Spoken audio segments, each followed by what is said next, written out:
EVC Champions League 2025 adalah kasta level tertinggi liga voli antar klub yang ada di Asia. Dan Indonesia di kejuaraan ini sudah 2 kali berturut-turut menyabet 3 besar. Di tahun 2023 kita juara 2 dan di tahun 2024 kita juara 3. Dan keduanya diikuti oleh Jakarta Bayangkara Presisi. Tapi di tahun 2025 ini Indonesia tidak akan ikut di ajang penting internasional ini. Padahal mulai tahun ini juara 1 dan juara 2-nya akan diikutsertakan ke liga klub internasional tingkat dunia, bro. Tapi Indonesia tidak mengambil kesempatan kali ini. Jujur denger ini gue tuh ngerasa kayak ada kemunduran gitu. Yang tadinya kita biasanya ikut malah jadi kagak ikut. Nah, di video kali ini gue pengen kesel, marah, ngeluarin unek-unek buat federasi kita yaitu PBVSI. Ini gue ambil secara objektif ya, menurut pandangan netizen yang berharap voli Indonesia maju ke depannya. Tapi sebelum itu kita opening dulu. Subscribe ya ini channelnya.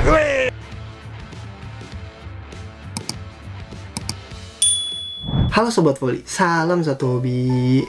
Nggak ada tepuk tangan kali ini karena gue pengen marah-marah, mau kesel. Nah, di berita TV One News, ketika Persatuan Pusat PBVSI, Wakil Kepala Bidang Pembinaan dan Prestasi Laudri Mas Paitela diwawancara berita TV One, alasan kenapa Indonesia tidak mengirimkan wakilnya karena tim yang biasa ikut adalah tim yang juara Proliga. Dan kali ini acaranya itu beriringan antara Proliga dan EVC Champions League. Jadi terpaksa nggak bisa ngirim karena belum punya juara. Nah, jadi mulai dari sini gue akan berkomentar di setiap paragraf dan setiap kalimatnya ya, menurut pandangan pribadi gue. Katanya terpaksa karena belum punya juara jadi nggak bisa ngikutin EVC Champions League tahun 2025. Ya udah tahu kan acara internasional ini tuh bakal diadain sekitaran bulan April dan Mei. Kenapa di bulan puasa Proliga itu malah vakum dulu kan 1 bulan? Apa PBVSI takut pemainnya pada puasa kan lemes gitu main volinya jadi nggak enak ditonton? Atau takut gitu ngeganggu ibadah? Kan bisa gitu ya main di malam-malam setelah buka atau main pas pagi-pagi pas masih ada tenaganya gitu. Orang cuman main 5 set kok paling 2-3 jam doang. Atau kalau misalkan di bulan Ramadan itu mau vakum dulu kan bisa gitu, di awalnya itu dipercepat. Kalau emang ini adalah liga terpenting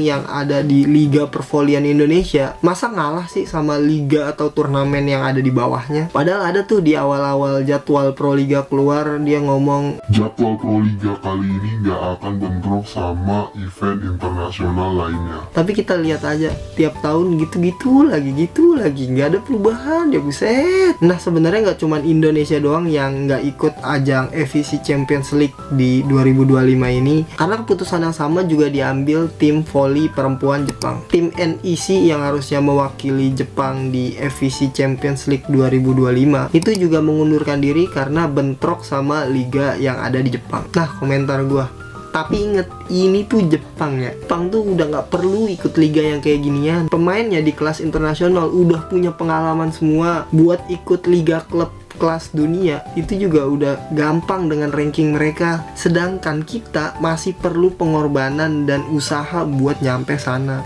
Terus lanjut lagi, dia juga bilang bahwa tim-tim itu berkendala dengan biaya yang besar dan lagi fokus ke Proliga yang butuh biaya besar. Ya makanya biaya Proliga nggak usah gede-gede. Itu Pak SBY aja yang punya duit aja sampai komen gitu ya mengenai biaya yang ikut Proliga itu besar banget. Mana hadiah juara satunya 400 juta lagi ya kan? Kontrak satu pemain asing aja udah habis itu langsung 400 juta mah. Ya nggak malu tuh sama Liga Thailand yang Mas Doni Haryono kemarin menang, itu juara satunya 1,4 M coy. Kok bisa kita sang raja Asia Tenggara tapi hadiahnya di bawah mereka gitu? Lanjut lagi, katanya PBVSI itu tidak memberikan biaya buat tim yang berangkat ke ajang ini. Kasian katanya kalau dipaksakan buat ikut ajang ini. Ya gimana ya? Walaupun bukan timnas yang main, tapi kan ada embel-embel dari tim Indonesia gitu, atau bantu klub tersebut buat cari sponsor gitu ya kan. Toh pasti sobat Volley-mania banyak banget yang pada pengen nonton tim kita walaupun bukan timnas bersaing di ajang internasional. Terus lanjut lagi berita wartakini.co.id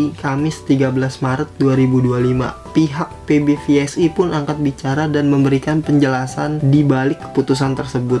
Di balik keputusan tidak mengirimkan perwakilannya. Menurut Sekjen PBVSI Muhammad Solahuddin, alasannya tidak mengirimkannya dilatar belakangi oleh pertimbangan teknis dan strategis. Alah, bahasanya politis banget. Pihak PBVSI lebih fokus pada program pengembangan tim voli nasional yang saat ini tengah mempersiapkan diri untuk berbagai ajang internasional lainnya yang lebih prioritas. Lah kalau gitu kejuaraan ini yang tertinggi di Asia itu bukan prioritas PBVSI dong ya. Katanya juga keputusan ini memang tidak mudah namun harus realistis dengan kondisi tim saat ini. Untuk sektor putra maupun putri, kami sedang fokus pada persiapan tim untuk event internasional yang lebih penting bagi perkembangan jangka panjang tim voli Indonesia. Nah kan bener, event internasional ini udah nggak dianggap terlalu penting sama PBVSI. Salah satu kendala utamanya juga karena keterbatasan waktu persiapan. Katanya kami membutuhkan waktu yang lebih panjang untuk persiapan tim agar bisa tampil maksimal. Ya udah tahu sekitaran April dan Mei itu akan ada EVC Champions League. Kenapa Proliga diadain Mei juga ya? Tim kami masih dalam tahap pematangan dan membutuhkan lebih banyak waktu untuk berlatih bersama sebelum menghadapi kompetisi yang ketat. PBVSI tidak ingin mengirimkan tim yang tidak siap untuk bertanding di level tertinggi. Nah, PBVSI itu tahu ini tuh kejuaraan levelnya tuh tinggi gitu, tapi bukan prioritasnya dia. Ini aneh banget. Untuk itu kami memutuskan tidak mengirimkan wakil di tahun ini dan lebih fokus pada kompetisi yang lebih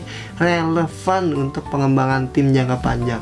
Kami ingin memastikan bahwa tim Indonesia dapat tampil dengan level persiapan yang lebih baik di masa depan. Alah, gimana kalian? Setuju gak sama kata-katanya ini?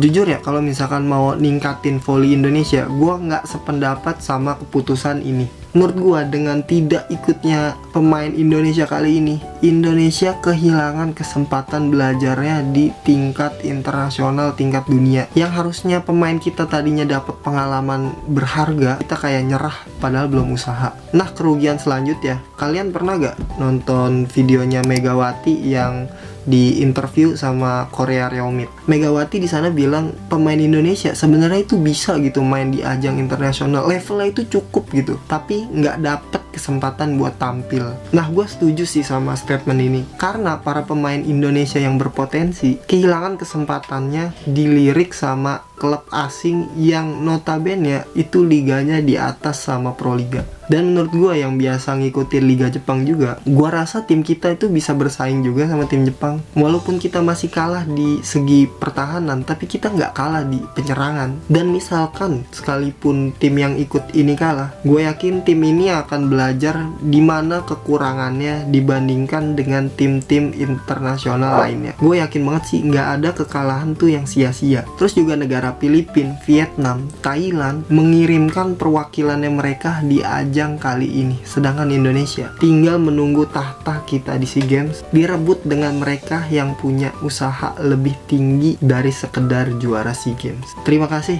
salam voli, salam satu hobi, bye bye.